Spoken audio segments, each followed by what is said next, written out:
dengan aliran darah ke seluruh tubuh. Tidak berhubungannya aliran darah ke seluruh tubuh, tidak normalnya aliran darah ke seluruh tubuh dapat menyebabkan penyakit. Dan penyakit ini berefek kepada kematian. Pada adat, orang yang sering sakit cepat mati. Orang yang cepat mati dapat dipastikan, pasti kita garis bawahi, umurnya pendek. Berbalik halnya, jika seandainya ia mau bersilaturahmi, orang yang bersilaturahmi bawaannya adem, bawaannya tenang, bawaannya bahagia, bawaannya damai. Mengapa?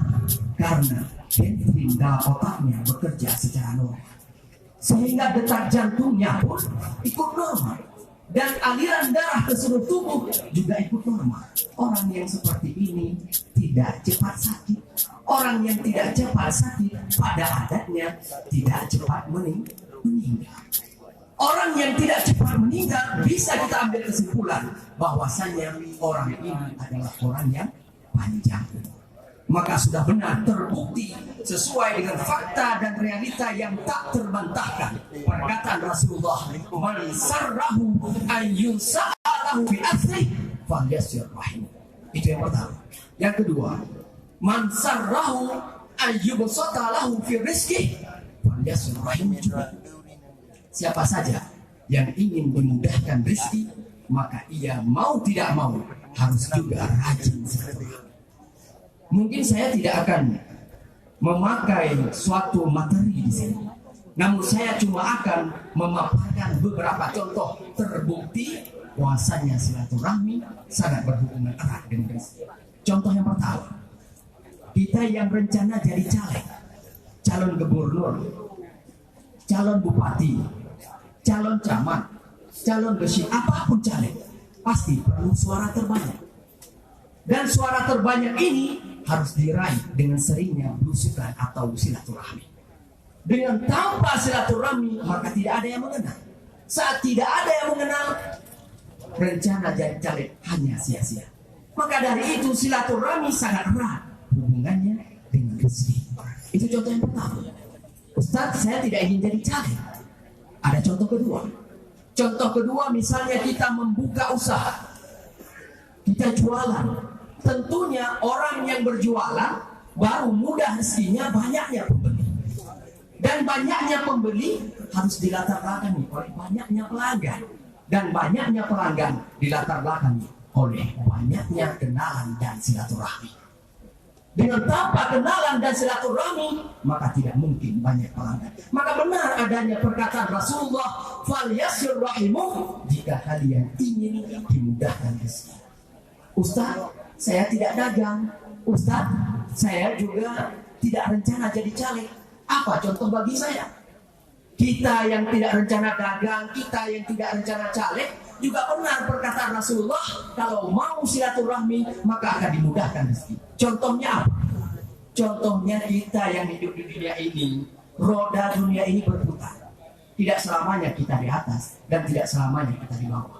Tidak selamanya kita bahagia, ada kalanya kita susah.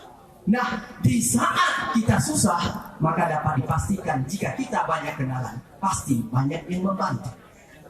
Di saat kita sakit misalnya, pasti kita akan ke rumah sakit. Kalau banyak kenalan, pasti banyak yang mengunjungi. Nah, orang yang mengunjungi tidak akan pergi jika dengan tangan kosong, melainkan membawa buah tangan.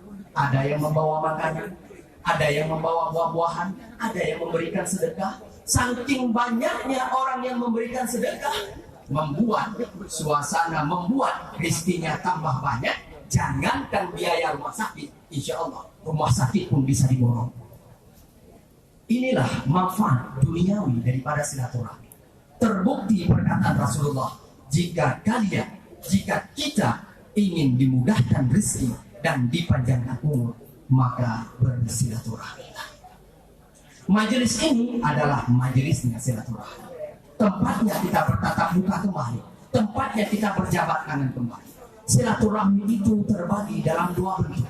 Ada silaturahmi jasadiah dan silaturahmi jasadiah bentuk badan, bentuk face to face, bertatap muka, adalah silaturahmi yang juga disunnahkan oleh Rasulullah SAW. Melalui sabda beliau yang diriwayatkan oleh Ahmad, Rasulullah bersabda, ma min muslimaini yaltaqiyani bil musafah wa bil afwi ghufira lahu ma taqaddama min dambi. Tidak ada dua orang muslim yang kemudian bertemu dan berjabat tangan bil afwi dan juga diiringi dengan saling memaafkan, ghufira lahu ma taqaddama min dambi. Pasti akan diampuni dosa-dosanya yang telah. Artinya bersilaturahmi dalam face to face, bertatap muka, kemudian berjabat tangan diiringi dengan kemaafan. Hal ini merupakan hal yang disunnahkan, yang membawa manfaat, dimudahkan rezeki kita. Itu adalah silaturahmi jasadi. Ada juga silaturahmi yang kedua, adalah silaturahmi batin. Pondasi silaturahmi batinnya terdiri dari 3 bentuk.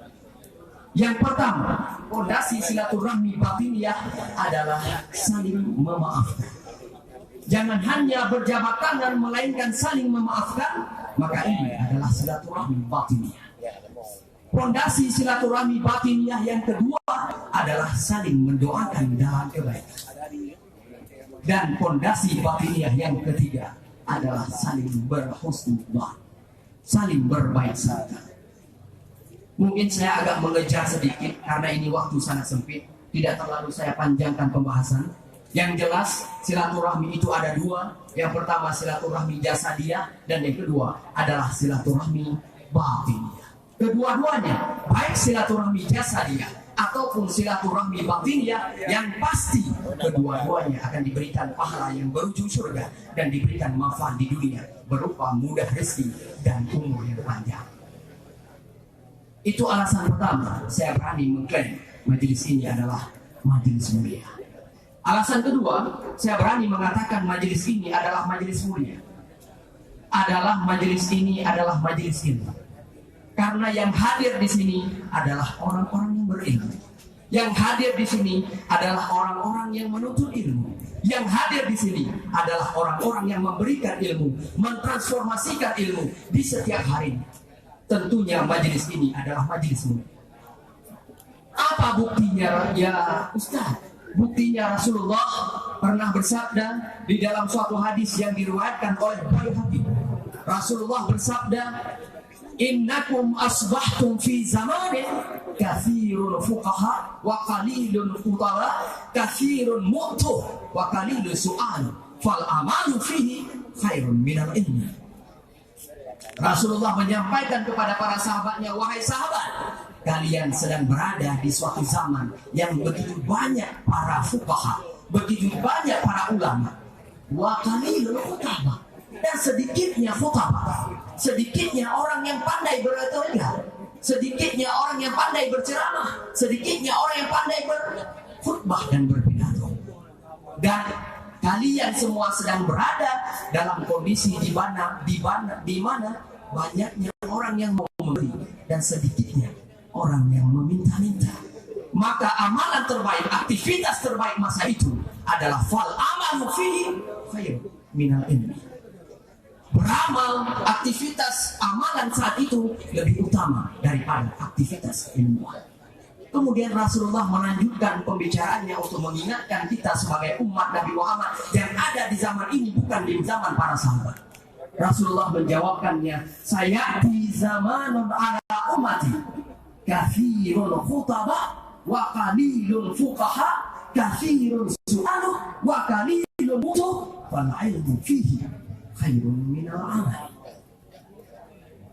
Kalian akan berada, umatku, pada suatu hari nantinya, yaitu saat ini, berada dalam suatu kondisi di mana banyaknya orang yang pandai berceramah, banyaknya orang yang pandai berpidato, banyaknya orang yang pandai berretorika, namun sangat sedikit yang benar-benar jadi ulama. Dan kalian akan berada di dalam suatu kondisi di mana banyaknya para pengemis, banyaknya orang yang suka minta-minta, namun sedikit sekali orang yang mau memberi. Rasulullah, amalan apa, aktivitas apa yang terbaik saat itu? Rasulullah menjawab, fal ilmu fihi khairun minal amal.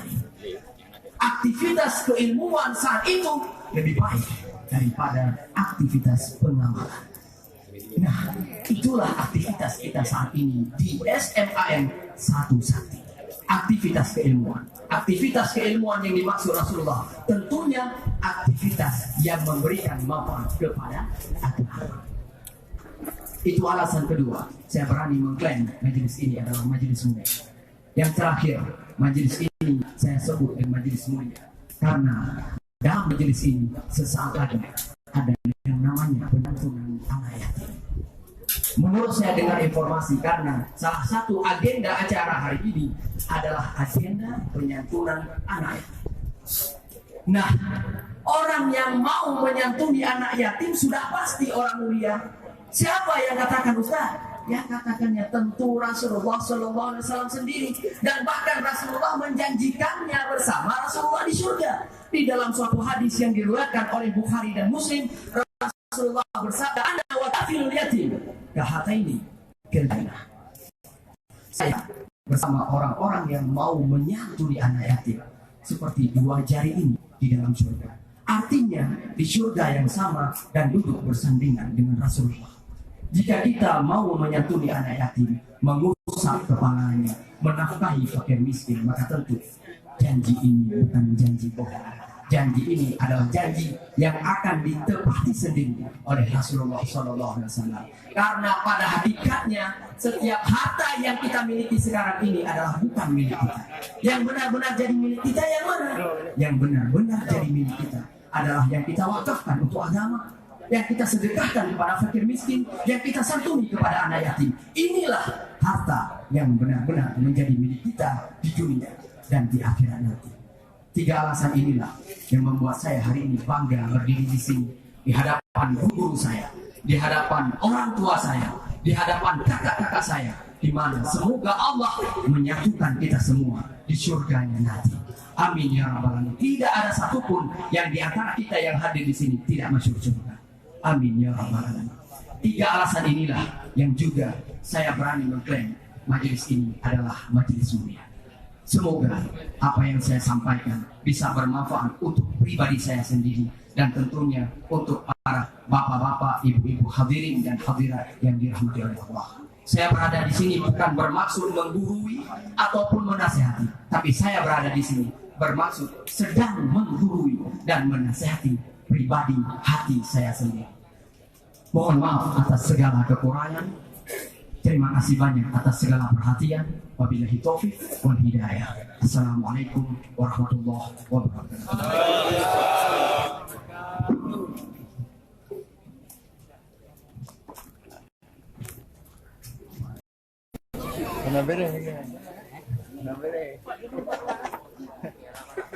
Kita beri tepuk tangan yang mulia kepada pejabat pada ini.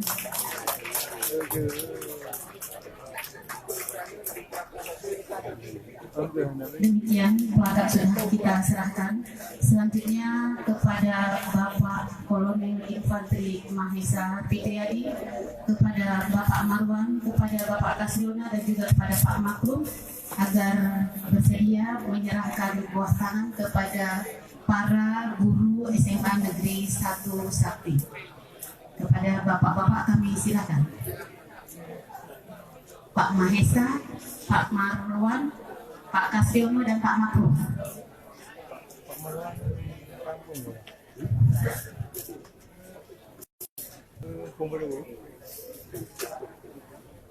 Di antara sekian banyak guru yang sudah berjasa kepada kita, yang sudah memberikan ilmunya kepada kita, yang sudah memberikan pengalamannya kepada kita, sehingga hari ini begitu banyak alumni SMA Negeri 1 Sakti yang sudah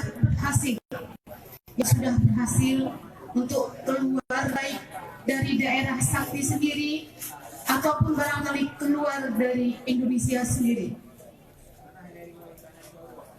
Inilah orang-orang yang sudah berjasa di antara sekian banyak yang sudah berjasa kepada kita, yang sudah memberikan pemikirannya, tenaga dan seluruh pikirannya untuk kemajuan zaman kami silahkan untuk menyerahkan santunan kepada anak yatim. Kepada Ustadz Salamuddin juga kami mohon kesediaan untuk menyerahkan santunan kepada anak yatim.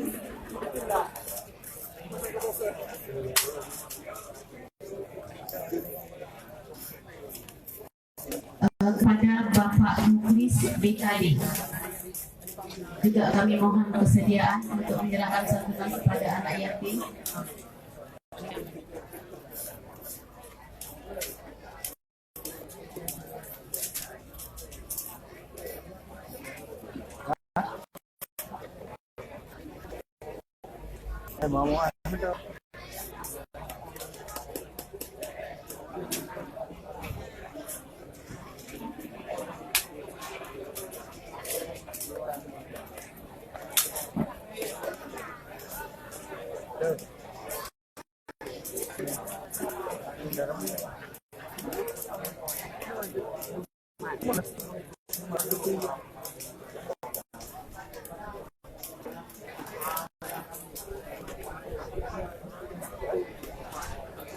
Pada hari ini kami dari SMA Negeri 1 Sakti bisa memberikan sedikit santunan kepada anak yatim. Tapi pada hari ini pun kami berkeinginan mudah-mudahan santunan yang bisa diberikan bukan hanya bisa kami berikan pada hari ini, dan ini akan dilanjutkan sampai ke depannya.